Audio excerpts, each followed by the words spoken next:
Well,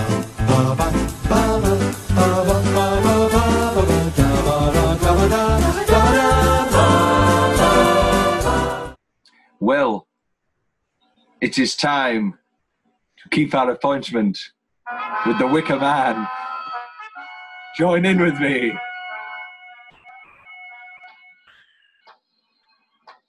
Summer is a coming in. Hold your hands, Coco. Don't need to keep going with that. I should have worn a nice tweed blazer. The nice. And I should have worn a strange animal's head. I thought you were going to say a robe, a white robe. Yeah, you should have worn the salmon costume that the fishmonger wears. Is it? Let's open it up straight away. What's Christopher Lee's best costume in this film? Is it the drag? Is it the lovely tweed and yellow jumper? Is it the kilt? I see. I think the drag's great because it's iconic and he looks great in drag. But that tweed and the turtleneck, it's a really good look. It's great. That's how I want to dress. Yeah. If I killed a man in a burning sacrifice, that's how I dress. That would be my signal. People would know. Oh, he's wearing a turtleneck. Oh, he don't killed someone again. Oh, looks dodgy. Oh, I also admire. I guess it's a change. I guess it's a nitpick. The only nitpick in the film for me is that he manages to get that white makeup off and get that drag outfit off and get that lovely tweed outfit on perfectly in time for and then run up the cliff. Yeah. Yeah. Maybe just have a 3-minute scene of Rowan Morrison and Sergeant Howie just talking in the cliffs. But who cares? Well, hello. This is beginning. Now, we're being a little bit presumptuous in saying that we're going to go on for 5 years or whatever. But I think we enjoy this. It'd be nice to see it anyway. But the point is that every year for Halloween, we're going to go through the decades. Now, we have simultaneously missed out a bunch of 70s horror movies by starting in the 70s. And we will return to the 60s and the 50s. But for me, when it comes to horror, there is no greater year than 1973. You have The Wicker Man, which was released originally in a double bill with our next film, Don't Look Now. Over in America, you've got The Exorcist, an underground sort of, comedy, dark comedy world. You've got Theatre of Blood, our fourth film. For those 4 films to come out in the same year, it's not only just, and the same genre. I mean, there are obviously multiple years where 5 of my favourite films have come out in one year. But for my 4 favourite horrors, excluding The Shining, to come out in 1 year, I think it's almost cosmic. It's almost cosmic. Well, of those 4, which have you seen? Both Wicker Men. Exorcist. Oh yes, we've done We're also doing a bonus episode. We're breaking the 1973 quadrilogy, and we're going to do a bonus episode on the 2006 Wicker Man. Woof. It's a great ride. Some say it's the greatest remake of all time. And they are who? Me. Oh. Yes. And that's not even true. I hope not. No, I've seen, so both Wicker Men, and I've seen The Exorcist. Yes, and The Exorcist is famously the one horror movie that Yeah, it just creeps me out. I mean, I think I was just scared from a young age because that image is what pops up on your jump scares and your scary maze game as a kid. All these YouTube memes, and all of a sudden you're watching a nice video, and then she just appears like, oh Jesus Christ, and so it's just scared me, and it's just really good special effects. Really it's excellent. We go back to the practical terrifying. Thing. Yeah, we go back to the practical element of things.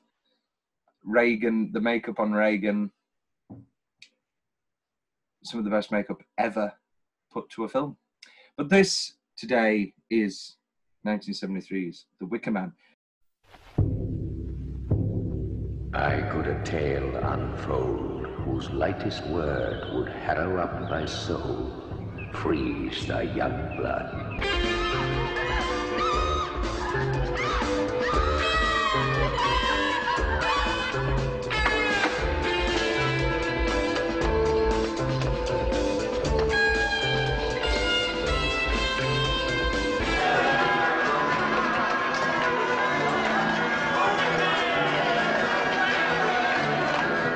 I am here to investigate the disappearance of a young girl. Where is Rowan Morrison? If Rowan Morrison existed, we would know. The subject of great torture throughout the years of...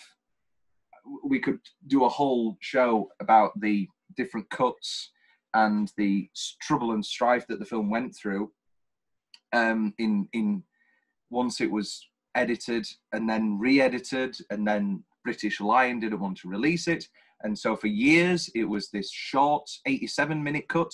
Then in the 90s they found a longer version. Christopher Lee is adamant. Well, he's not. He's adamant, and he always says it's pure speculation, but he's more or less sure that there is an abundance of footage. You know, there was a rumor that it was buried under the motorway by British Lion, the production company. It's an abundance of different factors and stuff. We watched the final cut, which Robin Hardy supervised, which has elements of the longer cut, the longest cut, but is Robin Hardy's final vision of the film, the final cut. And I have watched all three cuts, so I'll pop in intermittently with little notes about what is different. Big difference, the short version opens with this message. A message from the producers thanks the Lord Summersisle and the people of his island for cooperating in the making of this film. This is despite both the Lord and the island being totally fictitious. So I almost immediately, that is a very odd way to start the film. Yeah. It doesn't make any sense. It's not a documentary style. For me, it really... I just... It's a bad very start. Strange times, yeah. I suspect murder. Sergeant, I've already In the name of God, woman, what kind of mother are you that can stand by and see your own child slaughtered? You are the fool, Mr. Howie. You're liars. You are despicable little liars.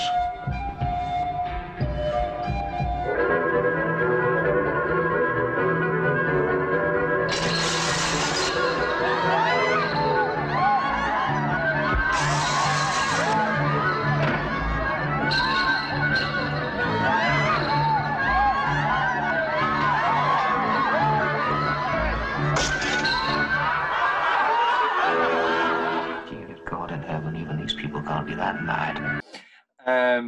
Whereas this opens with that lovely zoom in on the sun god image that just unsettles you from the start, and then something that's missing already from the original cut, Howie at church, which one might say is the most important scene you need in the You need to know his religion.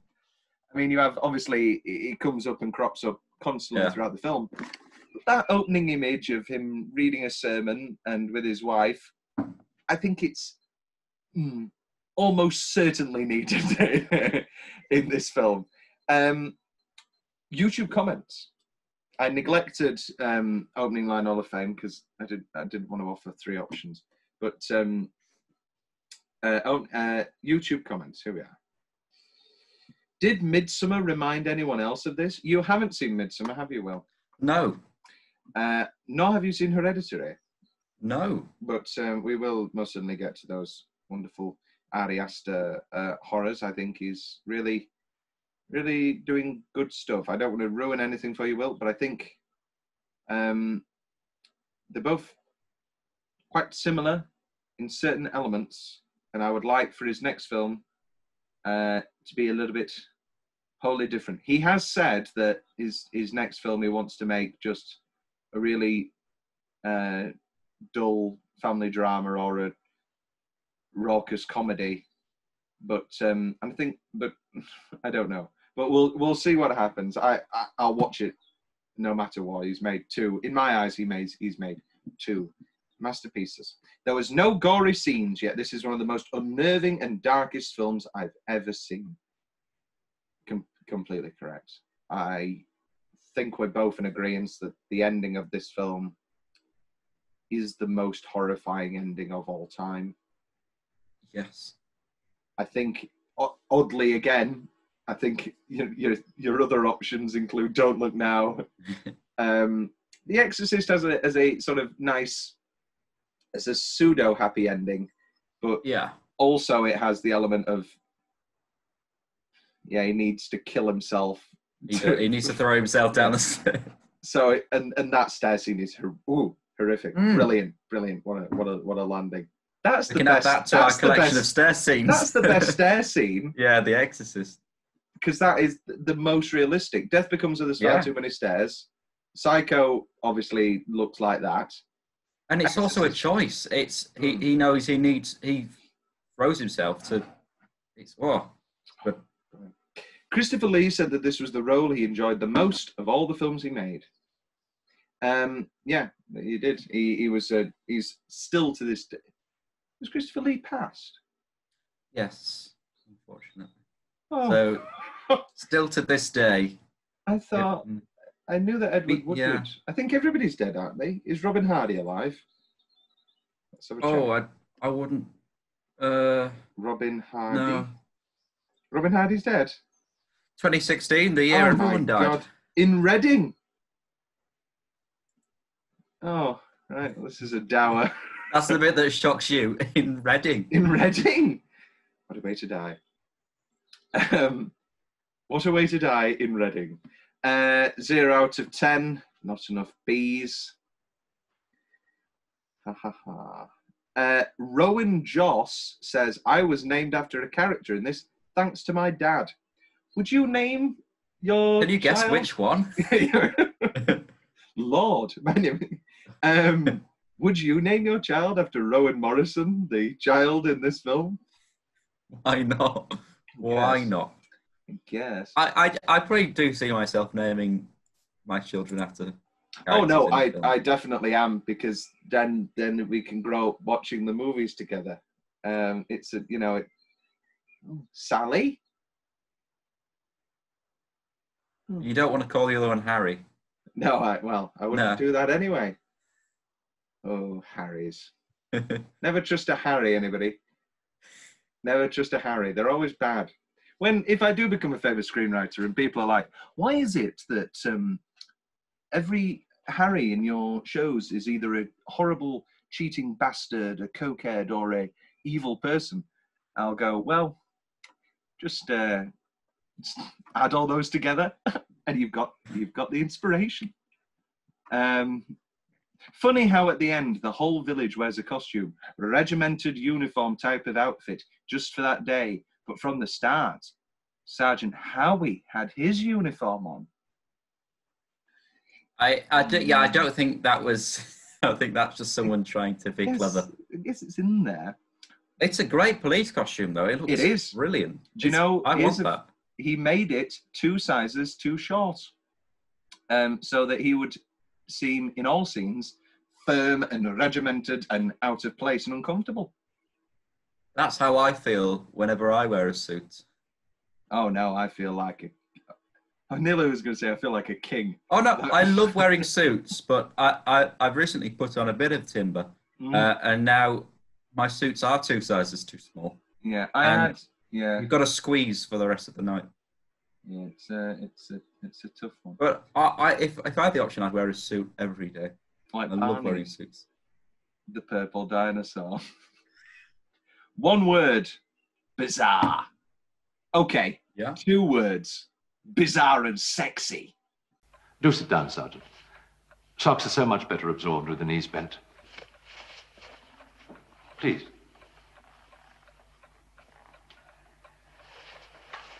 Now, Those children out there, they're jumping through the flames in the hope that the god of fire will make them fruitful.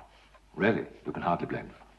After all, what girl would not prefer the child of a god to that of some acne-scarred artisan? And you encourage them in this? Actively. It's most important that each new generation born on Summersisle be made aware that here the old gods aren't dead. And what of the true god, to whose glory churches and monasteries have been built on these islands for generations past? Now, sir, what of him? Well, he's dead. He can't complain. He had his chance, and in modern parlance, blew it.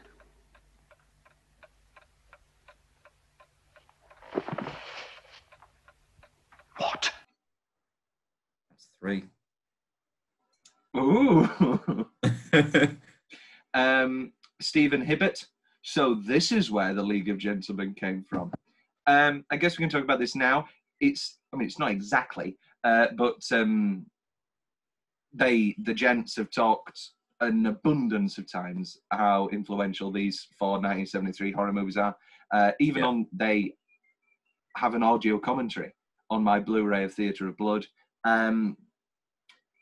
But yeah, no, that dark.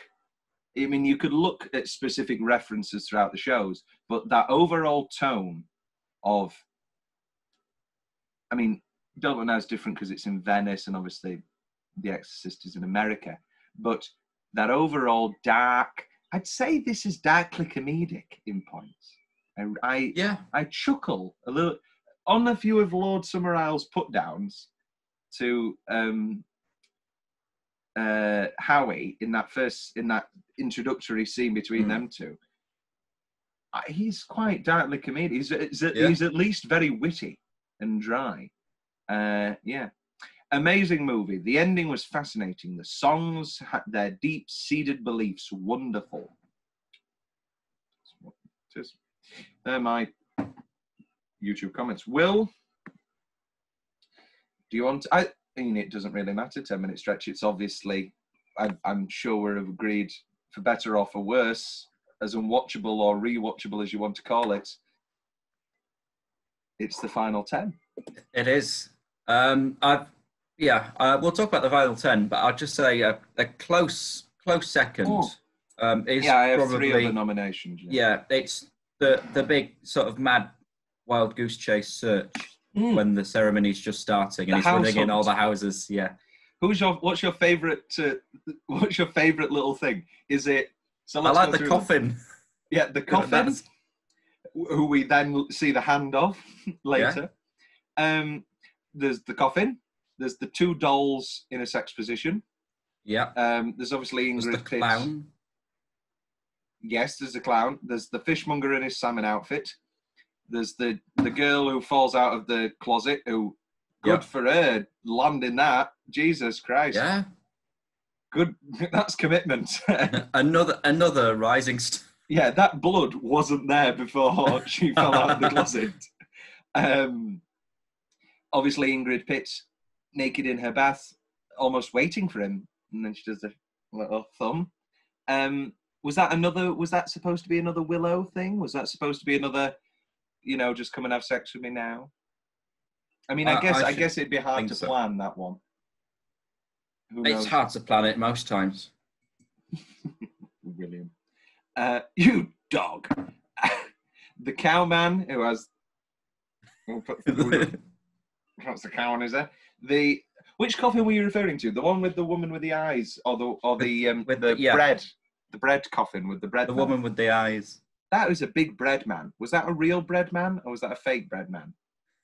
Either way, I want to eat it. I want to eat bread. I mean, you do love your bread. I do love bread, and I do love men. No. Second nomination would be the Lord, that sort of the scene with Lord and Howie, and then the schoolroom. I love. With the beetle and the beetle, the phallic imagery. Yeah, what does it represent? Phallic symbol. Yes, the maple represents the penis, and the penis, and then Howie. I'm sorry, but you're teaching these children blasphemy. I don't know who I will report it to, but I will report it to somebody. And then, you're all liars. You're all liars. Here you go. Who's a better performance in this film, Christopher Lee or Edward Woodward? It's Edward Woodward. Christopher Lee's great, but Edward is fantastic in this. Exceptional in this film. Also, he's so good. I'd never seen the TV show that he was in, obviously Cullen, and he was so good. They didn't. And the only other thing I knew him from was Hot Fuzz. Yeah. I thought he was Scottish, and I thought he was doing an English accent in Hot Fuzz. Edward Woodward's fully English. I never knew this. Brilliant. That is how flawless this accent is. I mean, I'm sure that to any people who knew his 70s work will be going, what do you mean? But for somebody who met him first as a Scot, shall we say, he's exceptional. I mean, you cannot say enough good things about Christopher Lee in this film, but I think Edward Woodward does take the biscuit. So let's talk about this final scene. Oh, where are we starting from? We're starting from Rowan the undressing. Rowan at the top of the stairs. No, I'm saying him and Rowan popping back out on the other end of the tunnel. Yeah. And then you've got... And then they're just waiting there at the top. And then Rowan comes up. How did I do? You did excellently. I go, what's happening? Edward's wearing his big fool costume. Yeah, no, it was obviously supposed to be the start of summer, this film, but they were filming in November. And Edward Woodward was... Everybody was very cold, especially on that cliffside. And I could only imagine poor Edward when he had to be close to naked. Yeah. Yes, no, the pouring of the water over their hands. And then the hair stroking, that's strange. And then he gets pulled up. One of my sneaky favourite parts is when he just breaks free and he goes, just listen to me. And they let him speak and they let him have his little... Because they know he's still going to go in. Yeah. And it's like, what? Do you not see that killing me won't bring back your apples? And then, they just, Big Oak. I can't remember whether Oak is the name of the real man or I was listening to the commentary this morning. I don't know whether Oak's the name of the character or the real man, the big burly bearded man who humps Rich Eklund in the pub. But he carries... What a dance. What a dance indeed. Not the best dance in the film. But getting carried up into the Wicker Man. The joy on everybody's faces for Summersisle coming in and start swinging. I think specifically Diane and Calinto as Miss Rose, the bliss on her face is ungodly unnerving. And then Edward, the Lord's my shepherd, and his voice is cracking. And then we go inside with him, and he says, you know what he says? He says the speech that Sir Walter Raleigh said before he got put to the block. All right. And then, obviously, the fire just rages. And then we have Closing Line Hall of Fame now. Jesus! Jesus! And then the head falls out of frame, and we just stay. We just stay with the sun. Oh. It is the most terrifying movie ending of all time. I've always said, worst ways I'd like to die would be burnt alive or buried alive. Now, there is something terrifying about a strange religious cult. That I think the reason why it's so scary is because it's so real. Like, this happened a lot in the 70s. And also, it is that 70s thing. I loved Midsummer, but it's not really a spoiler, but there are a few murderous sacrifices in that film. Yeah. You mean you know that from the trailer. And they are done very well. But it's something about that 70s grit and the camera quality, and it almost being documentary-like, where you're like, oh no, this is real. Whereas in Midsummer, it's a lot more filmic, I'd say. And you're like, oh, no, polished. You can clearly see that's a little bit of CGI here. Yeah, they're not dying. But this, there are a few moments where you're like, Edward, move back. That fire's getting very close. Especially the animals. No animals were harmed reportedly. But you're thinking, wait a minute, when did they get those animals out before the fire kept going? And they had 2 Wicker Men. One torso upward, and then they burnt both. And it was just a complete twist of luck, as if the gods were on their side. That was one of the days that they just had splendid sun and no rain, and that was one of the old. Because they actually did sacrifice. They sacrificed Edward Woodward, and ever since that's the Paul McCartney theory that they swapped Paul McCartney. Actually, they swapped Edward Woodward. And one of the original British Lion people said, what if they didn't like the ending at all?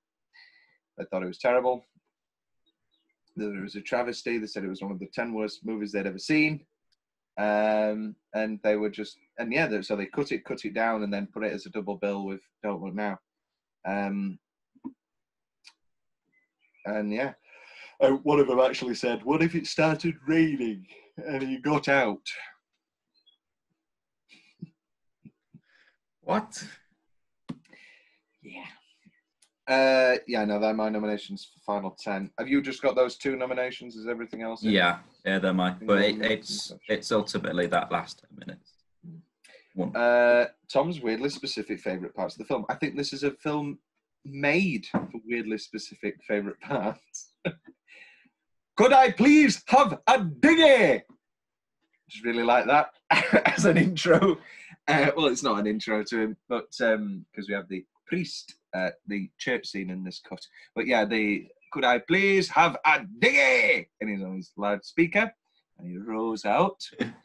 The hares. Now, here's a question. We know that the League of Gentlemen love this film. Is this where the hair comes from? We know that. We know that the number 9 comes from the movie Gaslight, because that is set inside a number 9. But they've never publicly said why. I think it's definitely because the hairs are all over this movie. Yeah. What's your favourite hair? Is it when they're painting at the start, or is it? It's the chocolate one.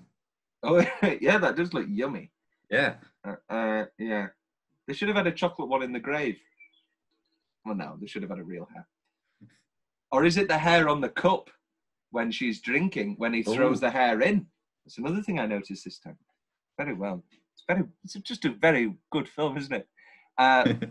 What's your favourite? Because I've got now The Landlord's Daughter. What's your favourite musical song or number in this film? Because it's Maypole. Many people have said that this is a musical. Yeah. There was talk about it becoming a Broadway musical. The rights. Oh. And an old teacher. Well, she never taught us, but she did direct our production of Footloose. A wonderful woman called Miranda. And one of my just go-to questions in, like theatre groups or whatever, it's just a good conversation, is what film do you think would make a good musical? And what musical, vice versa, would make a good film? And I threw out Tootsie, I threw out Death Becomes Her, but she was pretty firm on a really dark Wicker Man musical.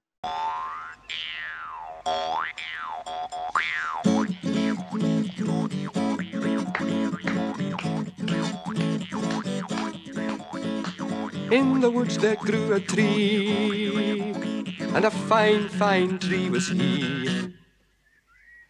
And on that tree there was a limb, and on that limb there was a branch, and on that branch there was a nest, and in that nest there was an egg, and in that egg there was a bird, and from that bird a feather came, and of that feather was a bed.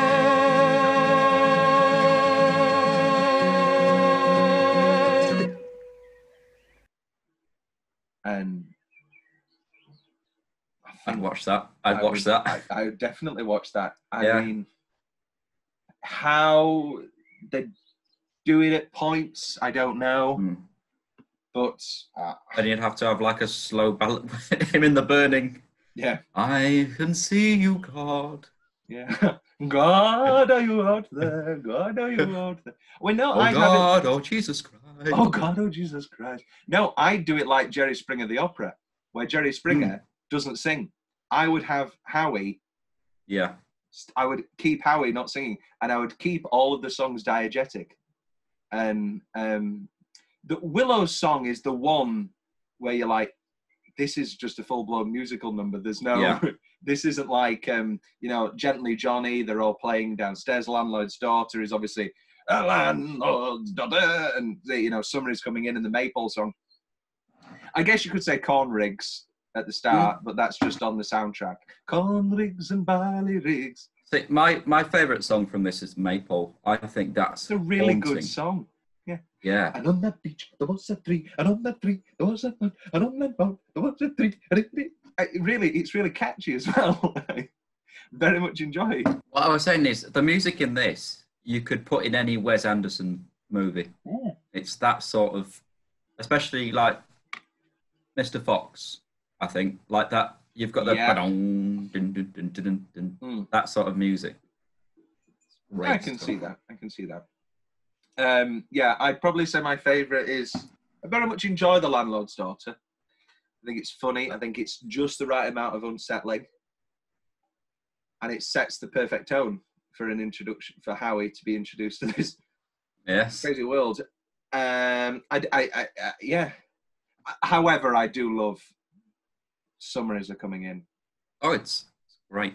And also it's another genuinely good little melody. I mean, that's a melody as old as time. I believe Christopher, I don't know if this is verified, but Christopher Lee said on the audio commentary track that's one of the oldest songs I believe they used it to serve either the starter or the fish course in last year's Great British Menu.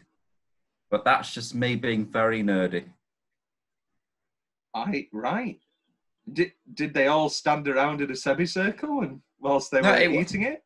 It wasn't Wicker Man related. It was just a British summertime sort of themed dish. Oh. Yeah. I would have made a full-on Wicker Man. The room. Oh, what about a cake?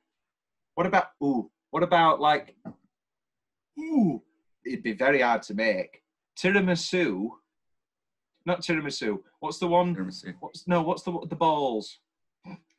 The ball. Profiteroles. Yeah, profiteroles. A croque-en-bouche. What's the sticky stuff that they put on top of? Caramel. Yeah, I know it's caramel, but is there not a word for the specific when they harden it into sticks? Oh, sponge sugar. Oh. I mean, a Wicker Man made out of spun sugar. I mean, you'd have a job. You'd have a job on. But if you can do it, good on you. More power to you. There you go. The 100th episode special. We'll do it. And then you'll. Hey, I've got something to show you. Oh God! Oh Jesus Christ! That was the first time he saw. Fun fact: that was the first time Mr. Woodward saw the Wicker Man. He saw a drawing of it, and he said, "No, I don't want to see it until I come over that hill." I bet that was terrifying. I can only imagine. It's me. I've put here the field of shagging, the where it goes slow motion and he's walking. Well, at night time. Yes. He's After Landlord's Daughter, he's like, "Oh, go get some air," and then and then they're all just having it off in the field. Yeah. And then he comes back, and then like Wakey. God, Maypole penis. I love when he goes into the graveyard and he makes the cross. That's just another. Well, it's not really subtle, but another, link to his Christianity. When he just can't believe arrested by the ejaculate of serpents. And you go, well, these people are dead. They deserve a cross. So that's another thing. What's scarier than a strange religious cult? It's a strange, sex-obsessed religious cult. That's terrifying. No, that makes it better. The Wicker Man. Yeah, your thoughts on that? Well, I never called it a horror movie. Some journalists said it was the Citizen Kane of horror movies. And Anthony Shaffer, who wrote it, and Robin Hardy, who directed it, and I and the other people who were in it, we didn't think that was the right word to use. It's a brilliant film. A brilliant film. But I don't know how much you know about the history of that film. Do you know much about the history of the making of the film? You don't. Have any of you ever read a magazine called Ciné Fantastique? Yes. Have you read the story about the making of the Wicker Man? You haven't? It's the whole magazine. It's difficult to read in Germany. Oh, I see. Well, I'm not going to go into the whole story, it's too complicated, but we made the movie. Remarkable film. Remarkable film. I love, you suspect foul play. I suspect murder. Is this the first Scottish man saying murder? Because this precedes Taggart. Murder, murder, murder. Murder, murder. Gee, that fucking record. I love finding Rowan's coffin with the hair. Mm. The grave digger going... Very specific. I like the flipping of the four folders of photos. It's just very visually satisfying. It's just flick, flick, flick. I don't know. I liked it. I like all of the flashes of Rowan. Yes. Each time it's just enough. The masks when they all pop up when he's playing. I've got that. Go. Yeah. What's your favourite mask and costume? At the harbour. What's your favourite mask or costume? Oh, I mean, I wasn't really paying attention to individual masks. His one's quite good. That sort of grotesque. The Fool. Joker one, the Fool one. That's good. And he is, of course, the Fool. He is. Which leads into my final favourite specific part. Dance, McGregor! Cut some capers, man! When Christopher Lee gets genuinely angry at Howie in the costume. It's like, dance, McGregor! You've been drinking at your own pub again. Very good. Will's more general favourite part of the film. I love the whole sword chop. Oh yeah. Dance thing. That's I had great. That in single minute, yeah. Oh, sorry. No, it's all right. No, keep going. No, we can talk about it now. No, just very tense. Great. Oh, and then yeah, it's actually chopped, and you think her head's chopped off, and it's like, oh, it's all fun. So how were they doing that game? Were they? That's the thing, because was it meant to be her? Because anyone else, and it would have been their head chopped off. Yeah. She just had a special extra. I don't know. I think it's part of the game. I think it's part of the ritual of like, we have to do this, but we don't want to kill one of our own. So it's like when it's like burning Guy Fawkes. Yeah. It's like, well, we want to burn somebody, but we don't want to burn a real person. That was a sad day, because we do the Scarecrow Festival 5th of in November. We've done many scarecrows. We've entered 3 times. We've never won. Why don't you do Howie? Oh, Wicker Man. Oh, yeah. No, do a Wicker Man, and then have like a scarecrow of Howie. Yeah. Like pushed through. That's actually a brilliant idea. There you go. I will do that, Tom. There you go. Do it. And then I'll come in a tweed jacket and yellow, and I'll stand by and I'll go. I'll stand there all day. Excellent.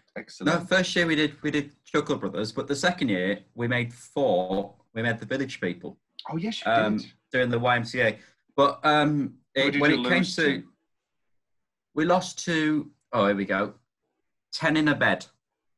And the these tiny little balls with faces drawn on under a blanket.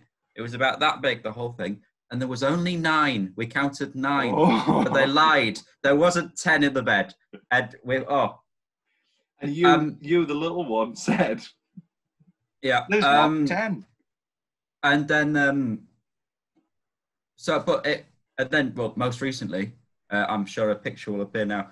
We did Elton John, and I built a grand piano from scratch out of wood, and we blasted out Elton John song. More power. It was wonderful, but we didn't win that. But the sad thing was when it came to that was good marketing as well, because it was the year of Elton John. You couldn't get away from him. He did the it was Rocket Man. It was Rocket Man, but it was the John Smith's advert.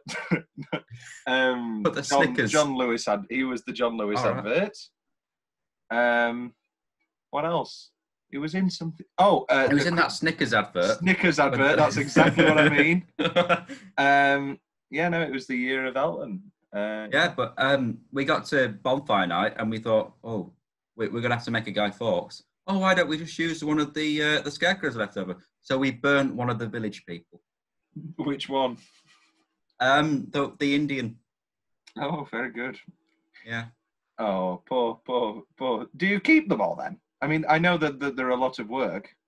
At the bottom of the garden, just... All of them. That's enough to scare... That's like an Inside Number 9 twist. A woman starts dating this new man, and she keeps seeing people at the end of the garden, and it's scarecrows. I used to do the scarecrow competition. I thought they were dead. Oh, right. I love the whole chocolate shop. It's great. All the creepy odd chocolate. Yeah. Yeah. Why doesn't somebody make...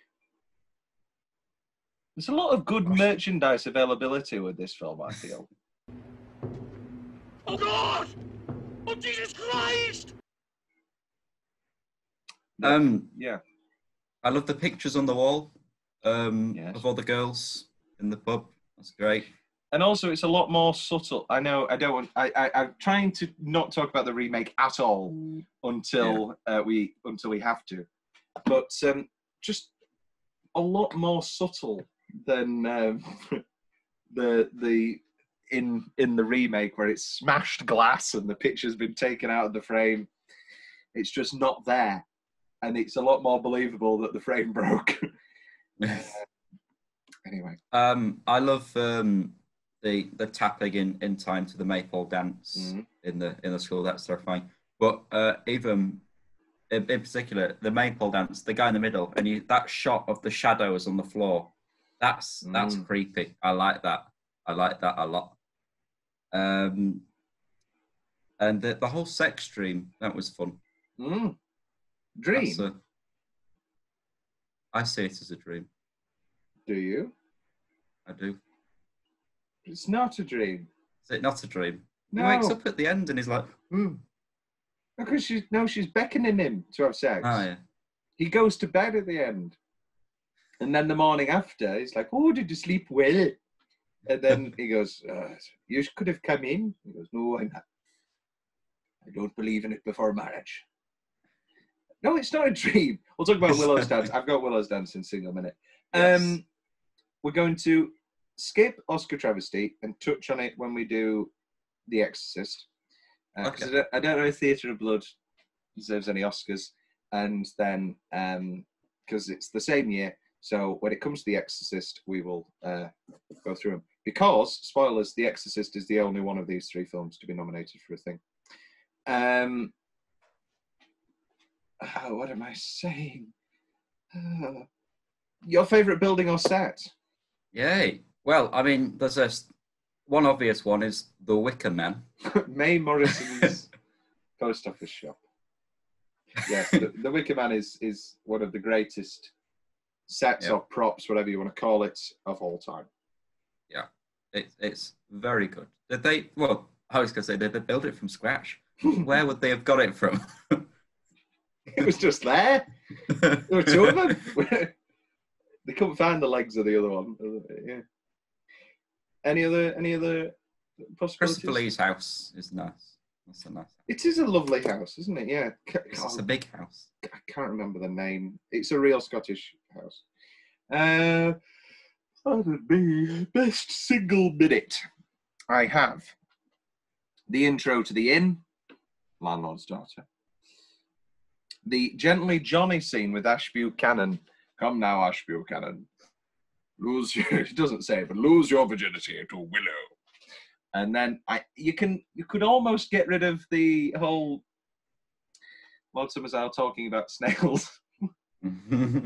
But I like the whole, I love the song. Gently, gently, Johnny.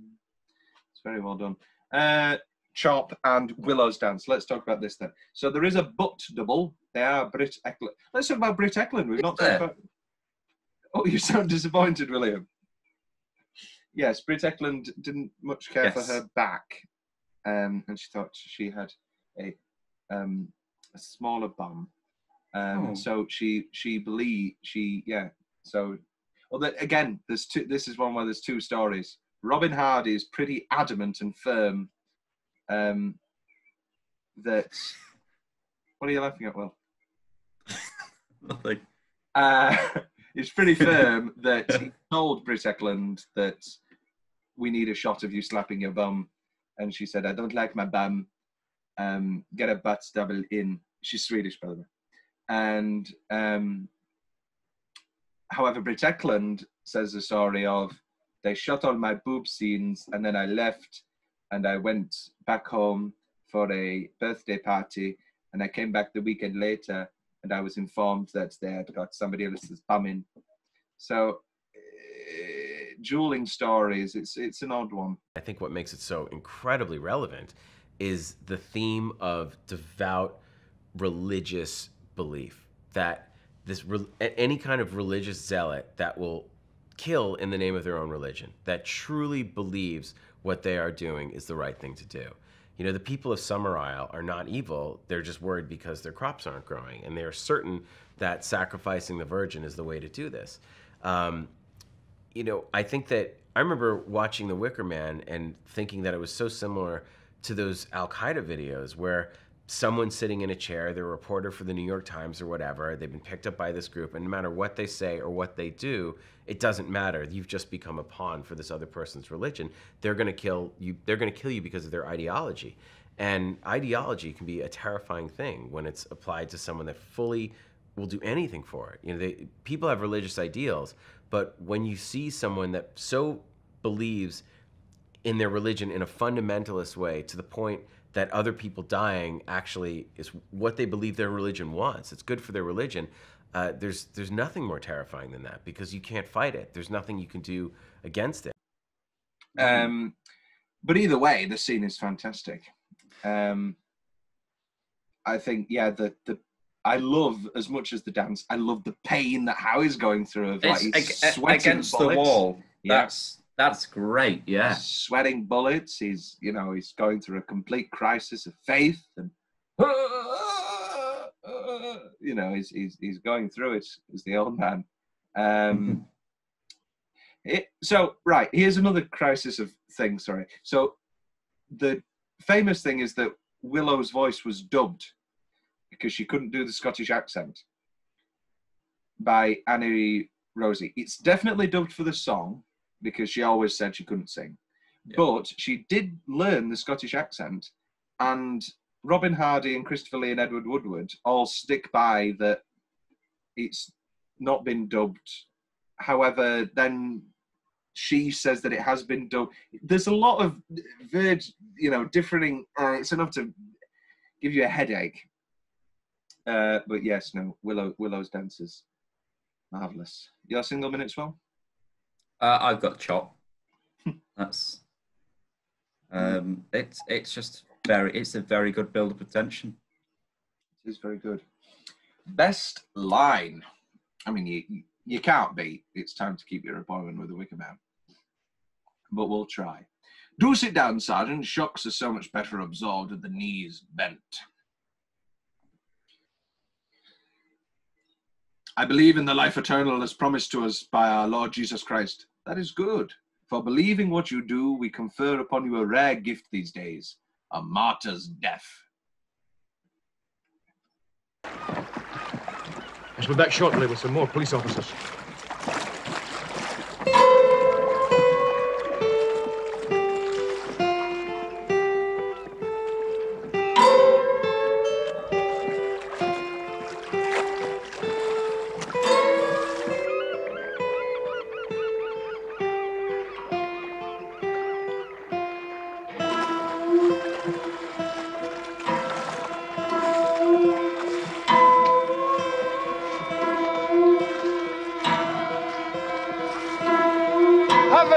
right then.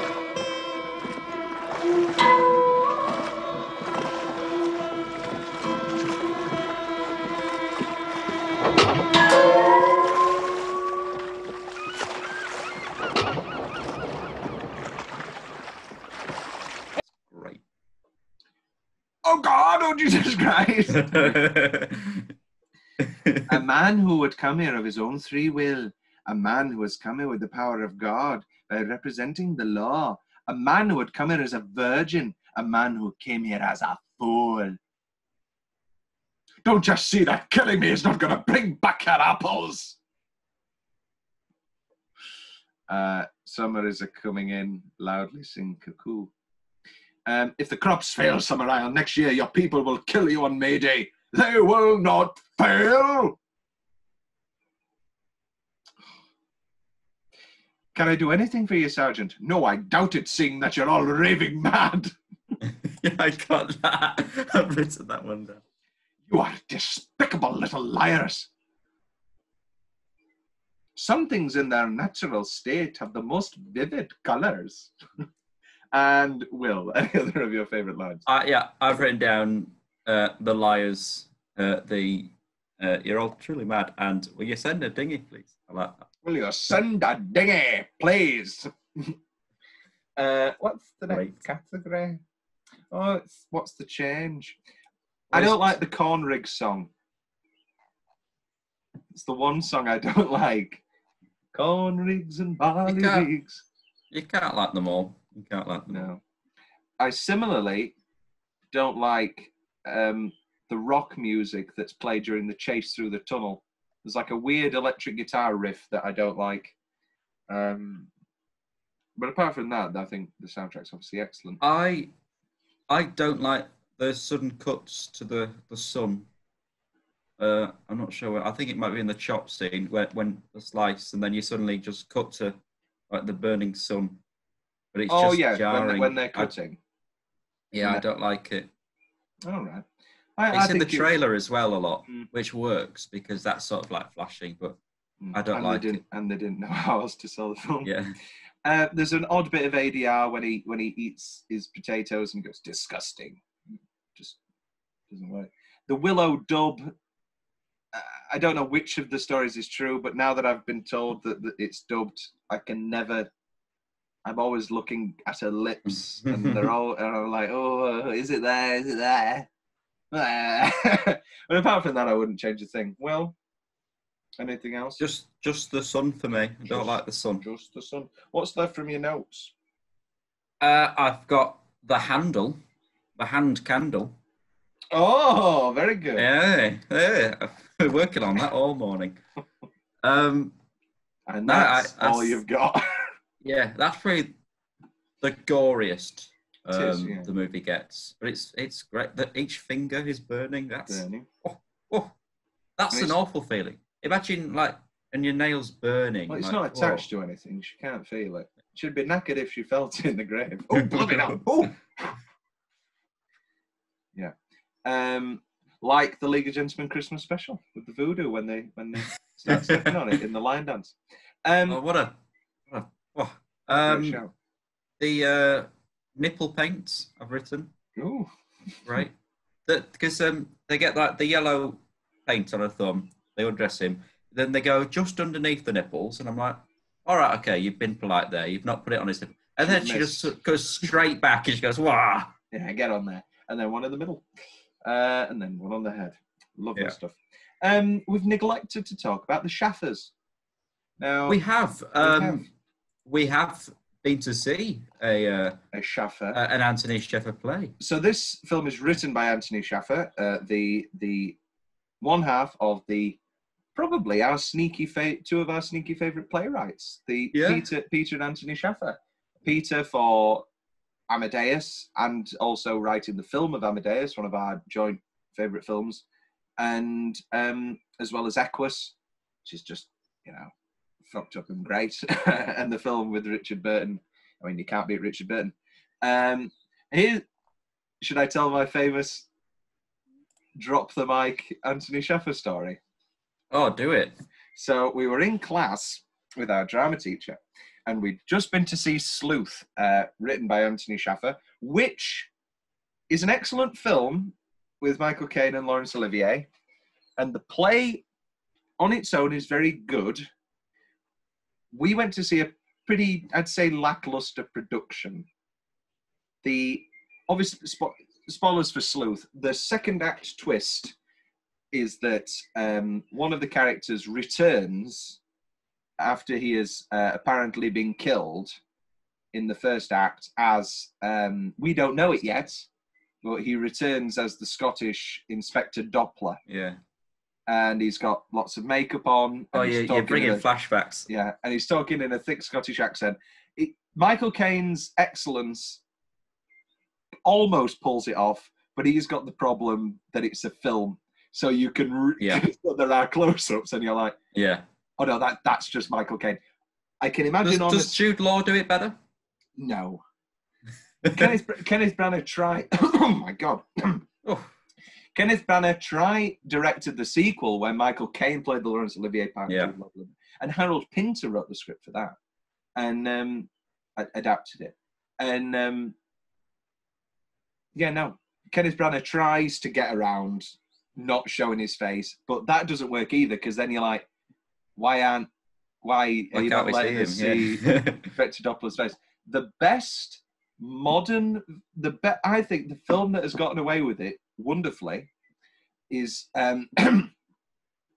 Ghost Stories, written and directed by Jeremy Dyson. With Martin Freeman. With Martin Freeman. Yeah. Have you seen it yet? No, it keeps popping up on my Netflix. It's good. It's good. I think it's a slightly uneven film. It's an anthology. I think the ending for me sort of feels like, oh, come on, you could have thought of something a touch better. As it's the twist of that. I've sort of ruined it for you now, but there is you will notice now that you know that there's a Doppler. But yes, there is a Doppler character in it, and that really, you don't guess. That's really well done. But yeah, no. Anyway, so Anthony Shaffer wrote Sleuth. And anyway, so we watched the play and we were pretty underwhelmed, I'd say. I think the set was brilliant. The set was brilliant. The person in the role of Andrew Wick was excellent. The person in the role of Miles Tyndall was really I think bad. he was an EastEnders, wasn't he? Yes, he was we don't want to be on our high horse, but he was. You could tell he was a soap actor. Yes, you could tell. But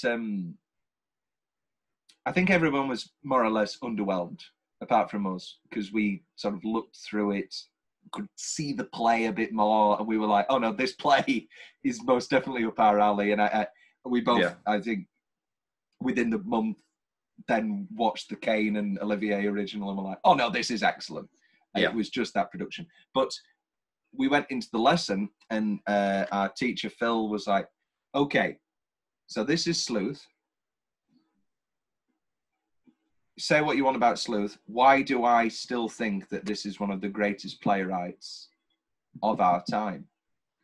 And this went on for about 20 minutes, and I realised rather quickly that he didn't realise that he'd got it wrong, and that he was actually talking about Peter Shaffer, who wrote Amadeus and Equus. And I was like, get in. And this was like pretty early on, and I thought, there you go. And I think that sort of set the tone for a wonderful working relationship for a year or so. But anyway, the Shaffers, yes, and Anthony Shaffer wrote this wonderful screenplay. And then Anthony Shaffer had to go over to America to do the Broadway production of Sleuth and to deal with that. And so Peter was actually on set and helped with some of the lyrics for the songs, because he was good friends with Paul Giovanni, who did the music. Small world. Bear my notes, we don't have an alternate ending, apart from the, what if it rained? And they got away. What if it rained? And they bust out. So Christopher Lee agreed to appear in this movie for free. Oh, I should have said fun facts. He basically appeared in it for free because he wanted to get away from the Dracula thing. He'd done some ungodly number of Dracula movies for Hammer, and he wanted to, you know, break out of that. Director Robin Hardy explained the meaning of the scene with the woman with an egg in her hand nursing a baby while sitting in a graveyard to Alan Cumming in Scotland on Screen. According to Hardy, it is a fertility ritual, and she was hoping for another baby. Rod Stewart launched an attempt to block the release when he learned that his then-girlfriend Britt Ekland appeared naked in the movie. What, Rod Stewart was? Yeah. Brilliant. Just when I liked Rod Stewart. We love Rod Stewart. Willow's dance scene took 13 hours to shoot. In between takes of Britt Ekland's nude scene, she was covered with a towel, which Gary Carpenter had to remove every time they filmed. He said, "It's the weirdest job I've ever had, but certainly not the most unpleasant." Oh, Gary Carpenter, you dog. You dirty man.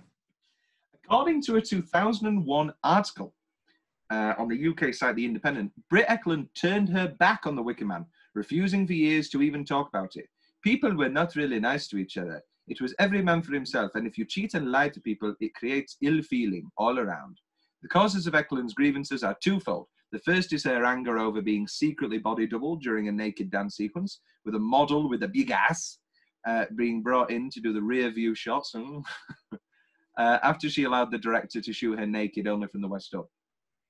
Ekland claims that she was dubbed against her wishes. "I did a Scottish accent and they didn't like it, so they brought in Annie Ross, and she dubbed my voice. It's the only time in my career that I have not used my own voice."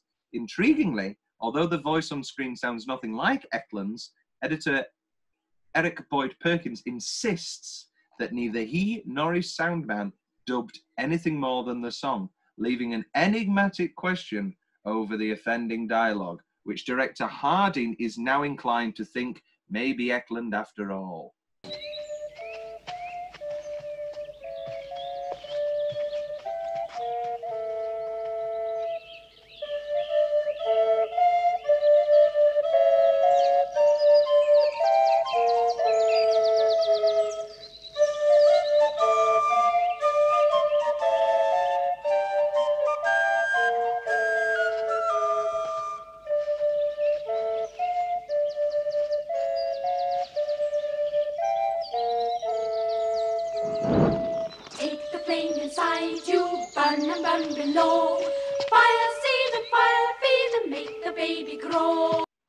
So lots of dicky politics. As we've said, it was relegated to the bottom of a double bill. Oh, don't look now. Pardon me. Prior to the final scene, Edward Woodward was in the Wicker Man with a goat. Because the goat was so scared of being shut up, it urinated on Woodward. During his final scenes inside the Wicker Man, Edward Woodward was, what a fun name to say, was reading his lines from giant cue cards placed around the surrounding cliffs, because he hadn't learnt his lines because they were so rushed because of, it's not raining, get in. In 1989, Anthony Shaffer wrote a 30-page script treatment titled The Loathsome Lambert Worm, a direct sequel to the movie. Are you ready, Will, for this sequel? I can't wait. It would have been fantastical in subject matter and relied more heavily on visual effects. In this continuation of the story, it began immediately after the ending of the movie, with Neil Howie rescued from the burning Wicker Man by a group of police officers from the mainland. Howie set out to bring Lord Summersisle and his pagan followers to justice, but becomes embroiled in a series of challenges which pit the old gods against his own Christian faith. The script culminates in a climactic battle between Howie and a fire-breathing dragon, and ends with a suicidal Howie plunging to his death from a cliff while tied to two large eagles. Schaffer's sequel was never produced, but his treatment, complete with illustrations, was eventually published in the companion book Inside the Wicker Man. Director Robin Hardy, Neil Howie, Edward Woodward, was not asked to direct the sequel and never read the script, as he did not like the idea of Howie surviving, or the fact that the actors would have aged 20 to 30 years between the two movies. In May 2010, Hardy discussed the loathsome Lambert worm. I know Tony did write that, but I don't think anyone particularly liked it, or it would have been made. And here are some of the taglines. I can't remember why I've taken a photo of this. I presume it's because one of them was good. From the writer of Frenzy and Sleuth, Anthony Schaffer's incredibly occult thriller. Flesh to touch, flesh to burn, don't keep the Wicker Man waiting. Yeah, no, I don't know why I took those. I don't know why. Who knows? Who knows? Could be. Tom's big question. Here we go. Is this the worst plan, or is it the best plan? It's very elaborate. Yeah, because you're relying on every single thing to go right. I always thought that an interesting thing for the remake, if we were talking about the remake actually being good, is knocking Howie out at the end and then having him be dragged up, and as he's being dragged up, have a little White Bear montage. The favourite part of White Bear for me is that closing montage. Yeah. And seeing some of those scenes, like seeing Lord Summersisle directing them. Edward Woodward talked about this actually, in that when you take a step back and think about Lord Summersisle directing some of these scenes as if he was like a theatre director, and like, okay, now the maypole, right, get the maypole ready, and everybody go. And you think about that, and you go, "Oh, okay, that's quite interesting." And that could have been something interesting to explore in the sequel, in the remake. I think the idea is it happens all the time, so it's a ritual rather than a rehearsed plan. Yes, I was going to say, how many times have they done this before? Because this is the only picture with a bad harvest. So I've always thought that this was the first time. Oh, okay. Because all of the harvests have been good. And the reason that they've brought him in is because this last harvest was bad. I'd like to think they do it every year, just for the harvest next year. But just in prep. Because Christopher Lee gives the impression that like he's been doing it since he was young, and like his dad was the patriarch before that. Indeed. Did it work? Did their apples come back? I hope so. After all that effort, they put a lot of hard work into that. Poor Neil. Yeah. In a way, if they did work, then I'm sure he's looking down and he has lived a mar's death. What's a better pub in horror movies? The Green Man Inn or the Slaughtered Lamb? Oh, see, I think I'd rather be in the Green Man because it's got more of an atmosphere. Yeah, but Slaughtered Lamb's Yorkshire. It is. I haven't missed that dartboard in 10 years. What a line. Spoilers for my favourite line of American Woman. I haven't missed that dartboard in 10 years. Who talks about how elaborate the plan is. Did he? I've just put, did he? What? Did he? Did he do it? He did do it. Scarier ending. I think there isn't one. No.